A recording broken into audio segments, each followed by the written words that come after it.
Good morning, everybody. Sorry, super technical difficulties this morning, and now there's something across my face, so I can't even see myself, which is awesome. It says how to play. Draw the word around it. How did we get that on? I don't know how Craig did that. We're talking about Craig and technical stuff. I couldn't figure out how to do live video because it was off my Facebook page. And then that one's like, do I push the camera video button to start the video? Good morning. Hi, everybody. All right. Now that that's done. Yeah, good morning. Welcome to the Nicole and Craig Show. This is our first show of 2019, so we're very excited about that. Yeah. We clearly have a special guest star sitting in the middle here between us. Go ahead, Nicole. Why don't you introduce Laura? No, you're better at that. Okay. Laura's with Pillar to Post Home Inspection. Is Home Inspection Services? Home Inspectors? Pillar to Post Home Inspectors. The Tim James team. The Tim James team. You know, a lot of you guys know Laura. They've done all kinds of stuff around with Gannaier and Lake County and stuff like that. So awesome. We're super excited to have her here. And we got the top 5 things that we're going to take 6 times to explain. You know, awesome things about home inspection. So we're pretty excited about that. Well, thanks for having me this morning, guys. Appreciate it. Yeah, thank you. Sure. Thanks for being here at Nicole's office nice and early. Hey, I can't help it. We got a meeting after this, man. All What right. you gotta do? All right, Hi, well, Cindy. we'll get right to it. Hello, everyone. All right, so we're going to start off with probably the number one question that we asked around other agents of the company and stuff like that is, what is a major defect? We hate that term. Yeah, we do. Yeah. And I'm sure you probably do too. I know. You never want to be the one who's calling out a bunch of major defects, but a major defect is something that has a significant deficiency with the function or safety. So something that would really decrease the value of the home or something that would cost a lot of money to fix. So those are major issues. Something really small like a cracked outlet cover or whatever, that's not going to be considered a major defect. You want to think about the building envelope, kind of the whole structure of the home. So things that are outside, like this, there's a leak in the siding, the roof, the foundation, something that's going to let water in, that's going to be considered a major defect. Something with a major HVAC issue, a plumbing leak, really corroded pipes, something that's going to be like a major issue. Those are going to be the major defects. And typically those are what realtors might be able to negotiate as part of the inspection response. Awesome. Sure. Awesome. So even like a stain in the carpet or something like that, that'd be a major problem, right? No, definitely not a major problem for a stain in the carpet. What if it's like red wine? It's hard to get out. Still not a major problem. Like the gate that doesn't latch, that's my favorite one. Yeah. If it's not a major cost to repair or a major safety issue or a major deficiency, not going to be a major issue. Awesome. All right, well, I think we covered that pretty good. Let's go on to the next question we had for you was, why, should a buyer even have a home inspection? I mean, aren't most houses perfect? No. In fact, we have never found a perfect house yet. So we've done about 4,500 home inspections in the last 4 years. Actually, a little less than 4,500 in a little less than 4 years. Yeah, we have yet to find one house that's completely perfect. So whether you're spending $1 million or $100,000 or anything in between, new construction or a home, we've done homes as old as 1840, I believe, in this area. It's definitely worth doing an inspection. It could be something really minor, or it could be something that's a major defect, but you just really don't know about it unless you have an inspection. That's going to be your only time to possibly negotiate with the seller to find out if they would be willing. Hoping we're still live. Oops, phone call. And then some people want to bring in their Uncle Bob, who's a professional Hanson. I know, right? Some people want to bring in their Uncle Bob who used to be an electrician, or their friend who works at Home Depot, or whatever the case may be. If they're not a licensed inspector in the state of Indiana, you cannot use anything they say to help you with your negotiations for your inspection response. Yeah. So always important to do an inspection. This is the biggest investment you will make in your life, probably. So you might want to make sure it's a smart investment and you're making a really informed choice. And I think something that Laura hit on was like new construction, right? Yeah. I think a lot of people don't think that, because it has been inspected by the city along the way and county, that it's okay. But I've had issues before where we've had roof wear or other things. So I always recommend to my clients, and I tell my team too, that when you have a new construction, you should always give the buyer the option of an inspection. And in fact, one of Tim's friends bought about a $500,000 house in St. John. It was a brand new construction. You think something of that caliber would be perfect. There was actually a leak coming from the master bathroom down into the living room, and they did not know about it because if you just turn on the water, it wasn't making the drywall wet. It's new construction. You're not really living there using it the proper way yet. But when Tim ran his infrared scanner, he found this problem. And then they cut out the drywall and found that there was a problem. Brand new construction house, just something wasn't tightened correctly. So for sure. Wow. Yeah.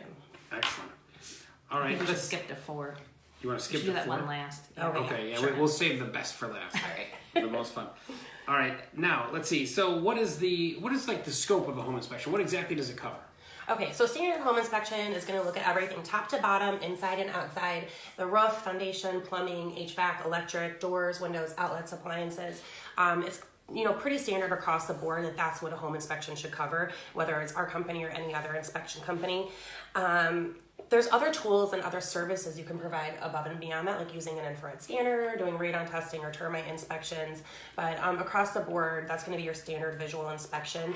Keyword on visual is limited to what we can see with the naked eye. We can't, tear up carpet to see what's underneath there. We can't tear down drywall to look behind the drywall. So a visual inspection. Yeah. Yeah. I was trying to Pretty think. basic. Oh yeah. Is something I'm So missing on there? additional inspections. I think sometimes we get like that basic inspection, like Laura's talking about with the visual, and then something may come up where they're like, well, there's mold in the attic. That's probably our most common area to find mold. So I know like pillar to post, they'll actually do a mold test and send that in for you to see what type of mold it is. If it's really bad, whatnot, kind of. So there is additional testing on top of that. Anytime you have a well on the property, you should always minimum get your water Yes, tested. Absolutely. Now, you guys don't actually do a well inspection, do you? No, you don't really inspect the well. We do a well water test just to test the quality of the water. We want to make sure there's not going to be any like lead or contaminants or bacteria in there. So we send that off to a lab to get tested. The only way we would test a well really is to do a water flow test, and we can test to see what the water flow is that's coming into the house. Because you would then have to get a separate company to do your well testing and your septic inspection Yeah. as well. So, hey, Katie, how are you? Yes, how are you? Now, I was told by an inspector that you should not have blue cheese in your refrigerator because the mold can spread throughout your whole house. Is that true? I have never heard of such a thing. That sounds crazy. All right, well, I think Craig just made that up. I'm just saying. probably wasn't from pillar to post. It was not from pillar to post. We did not say that to you. Okay, awesome. All right, speaking of home inspectors, since that's what we're doing this show. Yeah. What kind of qualifications do they have? Tim just decided one day, he just woke up, he was, and just like, yeah, I'm a home inspector today, right? I think that's how it works, right? Not at all. There's a lot of steps along the way. So first of all, you have to take a class to do this. It's obviously helpful if you have some sort of construction or trade background. I know Tim did, and a lot of people on our team, probably a lot of inspectors out there have some sort of trade or construction background. You have to take a class. So you have to take an approved class by the state of Indiana. You can't just, watch a few YouTube videos and call it a day. It has to be an approved class. You have to pass the National Inspector exam, and that is a really difficult test. So it's really important that inspectors would take the course and study a lot. You have to carry a minimum of $100,000 of liability insurance. In the grand scheme of things, that's really not that much. So most inspection companies will carry more than that. So it may be worth asking what their insurance coverage is if that's a concern for you. A lot of them will also carry errors and omissions insurance just in case too. You pay a $50 application fee to the state of Indiana. The one thing I found out yesterday that was pretty shocking, the state of Indiana does not do a background check. You have to fill out an affidavit and say whether you were a criminal or not. But other than that, they do not verify what your criminal background is. On a personal level, our team, we do background checks. And if that is a concern of yours, that's everyone's prerogative to do what they need to do. But you can check. ASHI is the American Society of Home Inspectors. And to be a member of ASHI, they now require a background check. So you can go to ASHI's website and look up local ASHI inspectors in your area if you want to take an extra step of caution on that. That's kind of a surprise that they don't require background checks. Yeah, Yeah. I mean, For like, someone who's going to be in your house for 3 hours. I know, Yeah. traffic offenses and everything. I mean, I'm sure most people have something on their background like that, but you never know what someone's background was before. So Yeah, for sure. That's true. That's interesting. yeah, Yeah, and isn't like I think the classes are like 200 hours or something for a home inspector, something like that. So isn't they have online ones and they have in-person ones that you can take. And so there's a lot of classroom work or online classroom work. And then they also require a certain amount of field training as well. And the reason I say that is because as realtors, we're like 90 hours. So Yeah. for a home inspector, I want to say it's like 200 hours. I haven't taken the class myself, so I'm not sure. I'd have to go back and double check on that one. That's pretty awesome. Yeah. Yeah. What else you got, Nicole? Oh, so Let's chip in over there, okay? hey, you're hogging the limelight today. I This is can't the help it. Nicole and Craig show, not the Craig and Craig show. Well, I know you say Nicole first, right? Remember that? Yeah, I know. She puts Nicole first. I try Basically, to have it Craig first. because I do everything. It's fine. Oh my word. She said it's her phone that we record this on, so it's her world. Basically, and Yeah. you live in it. That's Yes, That's cool. I agree with that. So the biggest question we get asked from the buyer is like, should they attend the entire inspection? Should they attend it all? Like, do they have to be there? Yeah. Those are some questions that we get a lot. And should the seller be present for that? Yeah, absolutely. So the buyer, we always recommend that they can come whenever possible. It's a really informative process for them. Not only are we looking for any of the defects in the home, just so that they're aware of what they're getting into, but we inform them about the home. We're teaching them home maintenance tips along the way.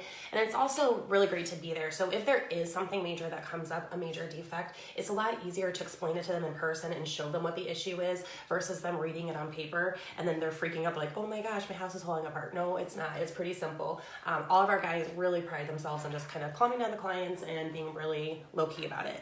The sellers, we prefer that they're not there only because sometimes they can get really defensive. They think you're there criticizing their house, and that's absolutely not what our team is doing or what any inspector should be doing. But it's just, might make the buyer a little bit more comfortable if only the buyer was there. Obviously, some people have young children or someone who is sick or disabled and they can't leave the house or they have pets that they need to be there for. That's fine if something like that comes up, but typically we prefer that the seller is not there. Yeah, I always tell the buyers that it's their time to be with the home inspector with nobody else there to go thoroughly over the home and kind of get to know it and to make sure that it's, a good home for them. Absolutely. Again, we always say, and I've said it already once, this is the biggest investment of their lives. So the more informed they are before they sign those final papers of closing, all the better. Excellent. And one other question too, I guess for me, when I bought my own personal place, I told the home inspector, but I'm sure he would have told me yes no matter what. But what I did was, usually they take about 3 hours for for kind of an average size home or whatever. I came at the last probably half hour or so. Like I let the home inspector do his job for about 2 hours, and I showed up for the last half hour, 40 minutes or so. Just to go over any kind of major defects and things like that. How is that if it's like for an average buyer, is that okay, or is it better if they're there the whole time so they can go along during the process? Yeah, we know 3 hours can be a lot to commit if you have children or if you have a job. So if you can't be there the whole time, you need to stop in at the end, that's also fine. We really do prefer that they can be there the whole time because there's so many different systems in the home. There could be unique features to a certain home. So we want to make sure they're really learning along the way and they can really observe. And then that way they can also see what the inspector is doing. So they know that the inspector really was thorough and did look at every component of that home. So, that's a good point. But we, again, whatever works, we know that not every client can be there. Sometimes we'll relocate from out of state. If they can't be there, we always call them afterwards, let them know what we found, or you can do a recap at the end if that's better for their schedule. I guess statistically, if everyone buys a house every 7 years, you could spend 3 hours in 7 years attending your home. Right, exactly. Unless you're like a prima donna like me who shows up the last half hour. Give me the highlights. Such a diva, right? Yeah, right? I've heard that before. That's his new name. All right, Nicole, what do we got? Are we done, Nicole? No, I wanted to add the testing the AC at this time of year because I had one of my agents ask me that. Nicole with this air conditioner. Yes. Everyone knows in the winter you can't test it. Hey. She wants to make sure you know that. That you cannot test it, and don't, if you have a vacant home, don't accidentally leave that turned on. That's a problem. Fry your AC. Well, I had ice climbing all the way from the air conditioner to the second floor of the furnace on the second floor of a $500,000 home. It's very important to make sure, and that is why I wanted to mention the AC in this video, Craig. You don't want to be going over there with towels and buckets and calling a HVAC person on the day of closing before you went to closing that day. Super fun.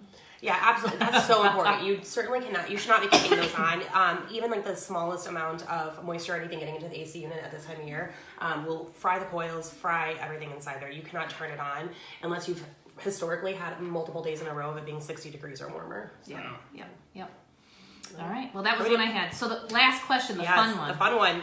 What is the worst thing that your inspectors have ever seen? I know we're all dying to know. Yeah, there are some good ones. So here. I have a handful on here. As some of you may know, we have a team of inspectors. So I texted all the guys. I already knew what Tim's was, but I texted the other guys to get theirs.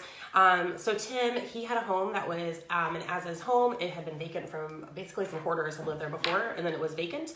There was a huge hole in the ceiling in the master bedroom about the size of the bed, and Tim put a ladder up there because he has to check out what's going on in the hole in the ceiling.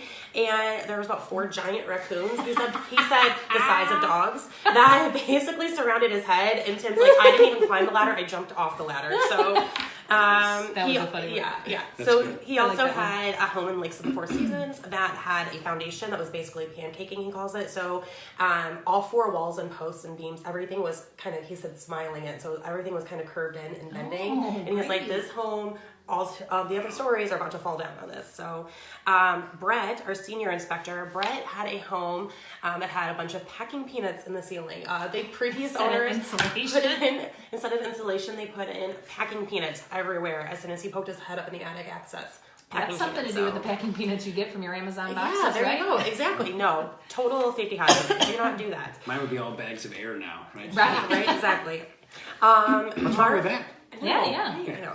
Mark on our team, he had what he called the hot tub of death. I actually just showed photos to Nicole and Craig, and it was basically a hot tub that was held up by cinder blocks and some wooden beams, which is probably not how you want your really heavy hot tub full of lots and lots of water sitting. And in that same house, there was a shower that had a handle that was about 2 feet or so outside of the shower. So you can't even turn your water on and off inside the shower. You can't adjust your temperature. You're just, You guys, we're not technologically advanced enough to show you the photo yet of Yeah. of the hot tub, but it was crazy. It was a full size hot tub on 4 pillars of cinder blocks. I think it was Yeah. each were 3 high, and it was Yeah. kind of leaning just Yeah. slight. I'll post it in the It comments was, when it we're was done. so. Oh, There you That's a go. good Post it in idea. the comments. Pretty All right. She's smarter than us, so we like She it. is, for real. We like Craig had a skylight that was made from plywood, a car windshield, and lots of tar, which is exactly how you should be making your skylights and your roof. See, I wouldn't do it that way just because I would want mine to open, so I'd have to have like a maybe sunroof. space for a hanger or No, something. like a sunroof in Yeah, there. There you go. Perfect. Ah. Yeah. And Tim Fursick, who's another guy on our team, he had mushrooms that were growing out from the subfloor. There was a toilet that had been leaking icky toilet water all over the basement, and out of the subfloor they had mushrooms growing in their basement. So Fantastic. not all homes are going to be that much of a hot mess, obviously, but those are kind of the worst of the worst of some of the things that our guys have We seen just so wanted to far. ask that because we thought it'd be fun for Yeah. new realtors to actually Isn't know. that crazy? I'm sure you guys as realtors have seen some atrocious things too when you've gone into homes. So, Yeah. Yeah. so have you seen also lots been of attacked by things. raccoons in a house? No. No? Okay. Let's see. A possum. Awesome. He didn't attack me, but he hissed at me, and he almost would have scared me, but just a possum. You're too cool for that. Too Yeah. cool. I was like, Too manly. I see you, possum. I don't know if I've ever had live animals. I've had dead mice.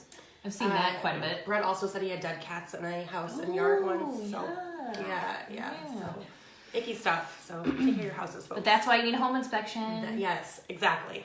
And Laura, do you guys have a website or a phone number you want to say or something like that? We'll put that in the comments also, but So our website is timjames.pillartopost.com. Our phone number is 219-898-4357. We actually have some amazing office staff. We answer our phone around the clock. If it comes between 9 p.m. and 8 a.m. in the morning overnight, it would be me answering that phone call. But our office staff answers from 8 a.m. to 9 p.m. during the days and on weekends. So we also have a Facebook page. You can check it out. Sometimes we have coupons on there or just lots of information for you about being a homeowner and home inspections. So awesome. And if Nicole and I were very advanced, we would have the number would be somewhere in this region over Yeah, here. there we go. But I like Put it in the that. comments. Yeah, but it'll be in the comments. Just read it and Yeah, stuff. just go down. Yeah. Anyway, thank you guys for watching. Anything Thank else? you. I don't think so. Oh wait! This is Radon Awareness Month, correct? Oh, Radon Action Month. Yes, Radon Action Month. Action. So that is true. We're actually doing $25 off of radon testing this month. If you guys aren't aware what radon is, just a quick little recap. Radon is a radioactive particle that comes up from the soil into the foundation of your home. New homes, old homes, drafty homes, perfectly well-sealed homes, they all can get radon. It's based on the soil composition. It has nothing to do with the home itself. So it's really important to get your home tested because it is prevalent here in Northwest Indiana. We do often see it, especially in southern parts and eastern parts of Lake County, and then LaPorte County, Porter County, a lot gets it. So we would really recommend you do that as part of your home inspection. Oh, sorry. Go ahead. I was going to say, what is something homeowners can do now, to avoid the buildup of radon gas? And like after they bought their house, they lived in it for a couple of years. Is there anything they can do? There's really nothing you can do. Every foundation is going to have microscopic cracks in the concrete. It's just the way concrete settles. It's not because there's anything wrong. It's just how concrete is. It is porous. So you would want to make sure that your home is tested. The EPA actually recommends radon testing every 6 months because you never know how the soil composition could change and how the breakdown of that uranium in the soil can change. So. And would you guys do a radon test for someone? Like even that just someone who's owned the house for a couple years or something? Hands down, we do that all the time. All of the services that we provide, mold, well water testing, radon testing, we do all of those as standalone services. So if you need a radon test, we're actually doing specials for realtors this month as well. So if you are a realtor, you can get a even extra discount on your radon test. So let us know if you're interested. It's actually really important. If 4.0 is the level in which they would recommend doing mitigation, and at 4.0, that's still the equivalent of smoking 8 cigarettes a day. So if you're not a smoker, I mean, we're not saying these things to sound scary, but it's just a health risk factor, just the way smoking is or exposure to other toxins can be. So it's just important to know so you can take care of yourself and your house. So I just want to say for the record, the Nicole and Craig Show, bringing our fellow realtors big discounts on radon. There you go. You are welcome. Remember, get your home tested for radon. Yeah. Otherwise, you're pretty much smoking cigarettes every day. Yes, that is right. All right. So. I think that's good. Thanks, guys. Well, thanks for having me here. We appreciate it. And you guys, thanks everyone for watching. Jen, Tim, a whole bunch of people on there. Awesome. Thank you. Awesome. See you guys Thanks, next guys. week. Bye. Thanks.